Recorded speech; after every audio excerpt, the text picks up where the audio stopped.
દેવભૂમિ દ્વારકા જિલ્લાના ઓખામંડળ તાલુકામાં શિવરાજપુર ગામ કે જ્યાં હજરત જાકુપીર દાદાની અતિ પૌરાણિક દરગાહ આવેલી છે। આ દરગાહ પર છેલ્લા 500 વર્ષથી દર ભાદરવી પૂનમના દિવસે મલકુસ્તી મેળાનું આયોજન કરવામાં આવે છે।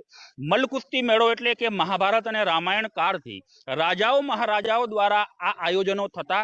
આવા આયોજનો પાછળનો સૌથી મોટો ઉદ્દેશ્ય એ હતો કે યુવાનોને આવા મેળાઓમાં લાવી અને મલકુસ્તીના દાવ લડાવી જે યુવાનો સારો દેખાવ કરતા તે રાજાના સૈન્યમાં અને રાજાના અંગરક્ષકો તરીકે નિયુક્તિ પામતા। તો યુવાનોમાં પણ ક્યાંક ને ક્યાંક વ્યસન મુક્તિ, વ્યસનથી દૂર રહી પોતાના શરીરનું જતન કરી અને આવા મેળાઓ પ્રત્યે આકર્ષણ હતું। જે પ્રથાને એ પૌરાણિક કાળથી માંડી અને આજના આધુનિક યુગ સુધી શિવરાજપુરે જીવંત રાખી છે।